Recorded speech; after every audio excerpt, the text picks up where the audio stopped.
Students, good morning.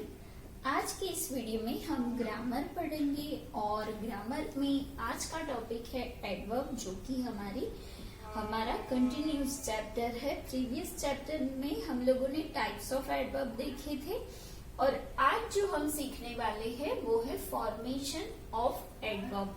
Adverb को कैसे form किया जाता है। तो जनरली एडजेक्टिव से हम एडवर्ब बनाते हैं।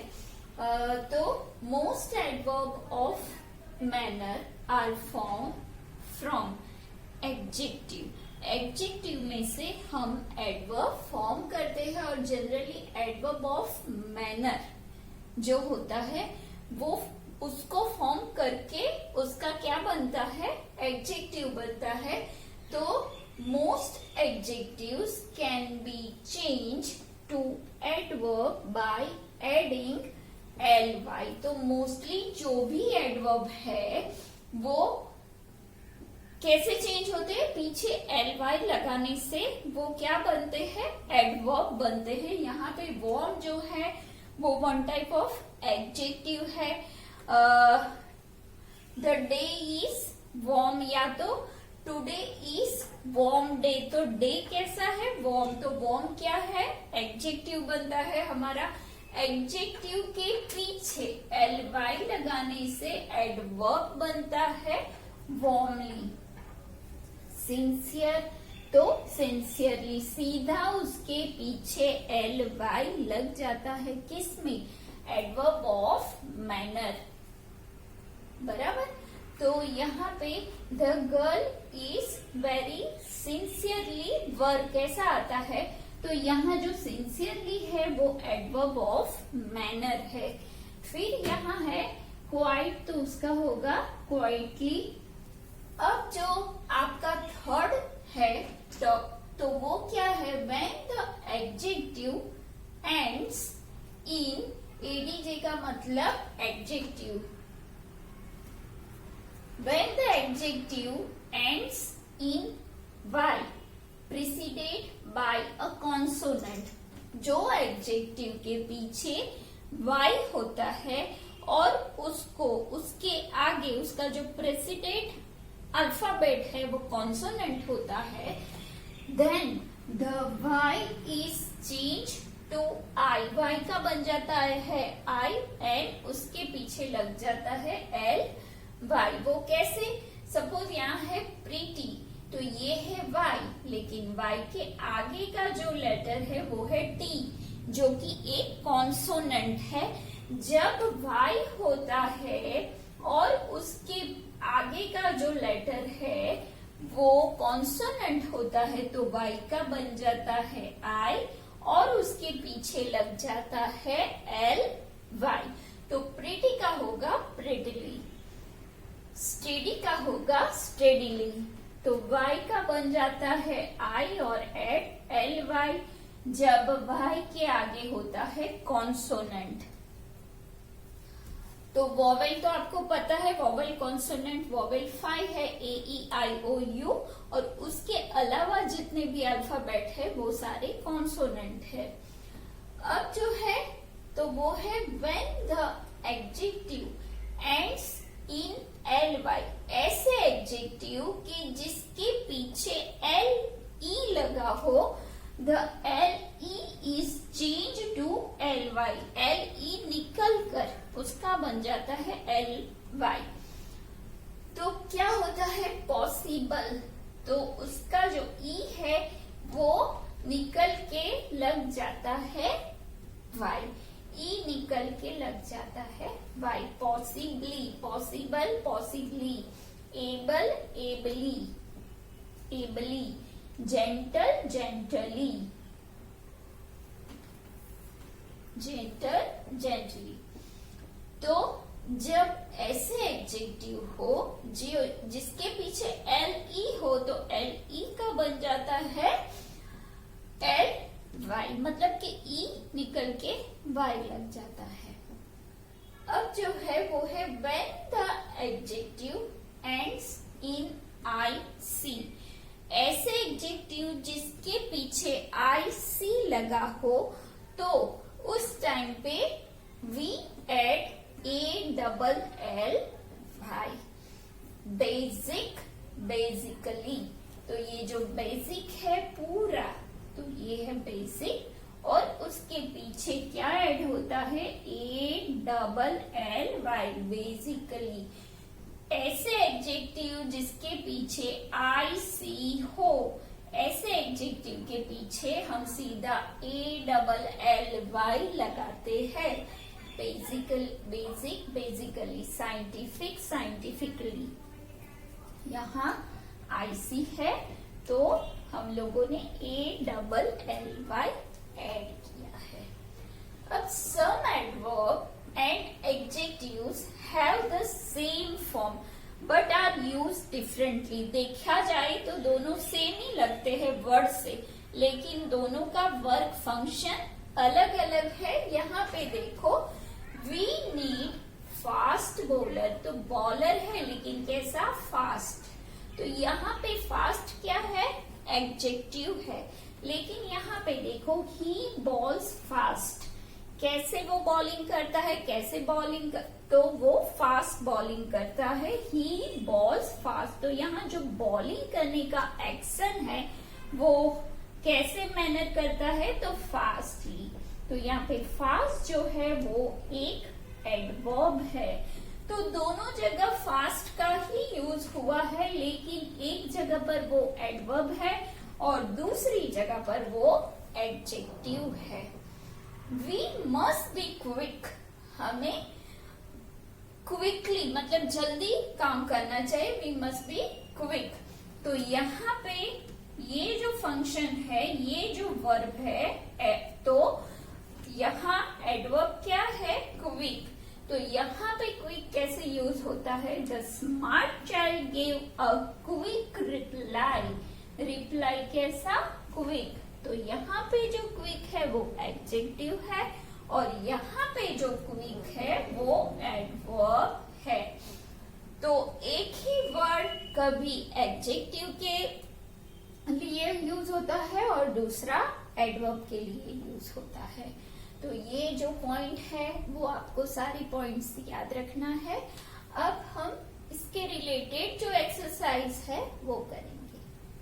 अब है एक्सरसाइज बी, जो कि पेज नंबर 46 पर है। क्या करना है उसमें, state whether the underline words are adjective और एडवर्ब। जो आपको अंडरलाइन किए गए वर्ड दिए हैं सेंटेंस में, वो एडजेक्टिव है या एडवर्ब, वो हमें यहाँ पर लिखना है। तो the teacher dictated the notes in a loud voice. Loud voice, loud क्या है, वॉइस को मॉडिफाई करता है। इट मीन्स ये क्या है, ये है एक एडजेक्टिव। डिस्क्राइब करता है हमें कि वॉइस कैसा है, तो वो loud.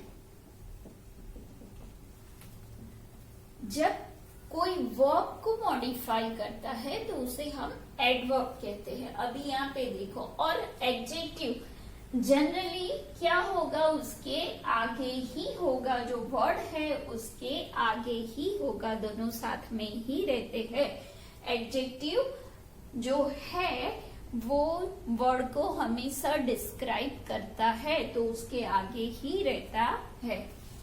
There is enough milk, milk कैसा है, इनफ, तो ये इसके साथ में ही है, तो ये भी वन टाइप ऑफ एडजेक्टिव है। There is enough milk in the pot, तो ये भी एक एडजेक्टिव है।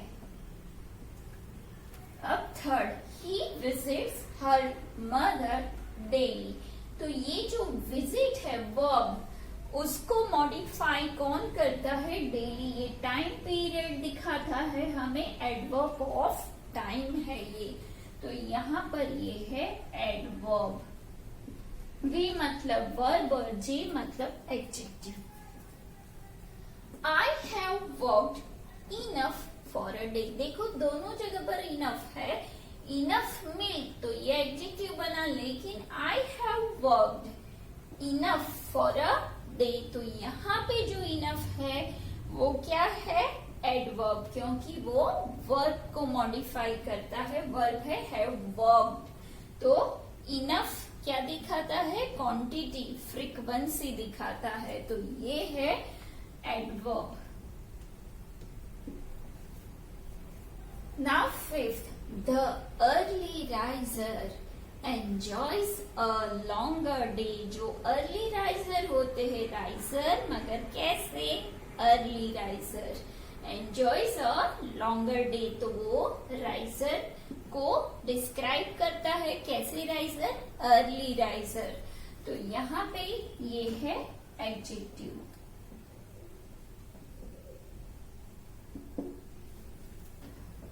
Work hard if you wish to do well. Work hard, hard work करने के लिए बोला है।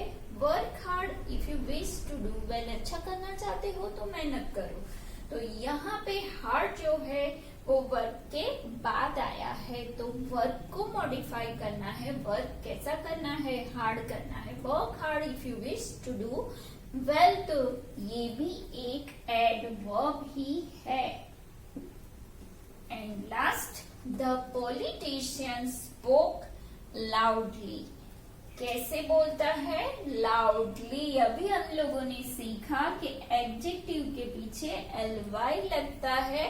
एडवर्ब ऑफ मैनर जो होता है वर्ड, तो उसके पीछे ज्यादातर ly लगता है। तो द पॉलिटिशियन स्पोक लाउडली। तो ये है एडवर्ब ऑफ मैनर। तो ऐसे हम लोगों को एडजेक्टिव और एडवर्ब दोनों को डिफरेंशिएट करना है। तो मैंने यहाँ पे आपको 7 दिखाए हैं। जो रिमेनिंग ये एक्सरसाइज भी है वो तो करनी है, लेकिन ये 1 to 7 भी आपकी बुक में आपको लिखना है। तो आपका जो है ये पूरा होमवर्क है, exercise B. Okay, so now we are going to next topic. अब जो टॉपिक है वो है पोजीशन ऑफ एडवर्ब। सेंटेंस में एडवर्ब कैसे प्लेस होता है? तो adverb generally adverbs of manner place after the verb. Verb के तुरंत बाद एडवर्ब ऑफ मैनर आता है। If the verb has direct object, adverb place after the direct object. अगर आपके सेंटेंस में डायरेक्ट ऑब्जेक्ट है तो जो हमारा एडवर्ब है वो डायरेक्ट ऑब्जेक्ट के बाद आता है। तो ये बात हम एग्जाम्पल थ्रू समझेंगे। तो the actor is singing loudly. तो लाउडली क्या है? Adverb of manner. कैसे गाता है? लाउडली। तो ये है एडवर्ब ऑफ मैनर। लेकिन ये जो सेंटेंस है उसमें सिर्फ वर्ब है, उसमें डायरेक्ट ऑब्जेक्ट नहीं है।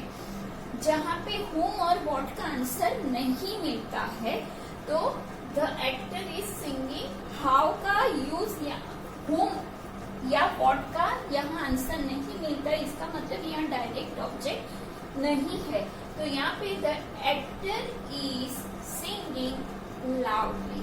तो यहाँ वर्ब के बाद ये है पूरा वर्ब, उसके बाद ही एडवर्ब ऑफ मैनर आता है। अगर सेंटेंस में डायरेक्ट ऑब्जेक्ट है, सपोज कि ये ही प्लेस द फ्लूट, क्या बजाता है? What does he play?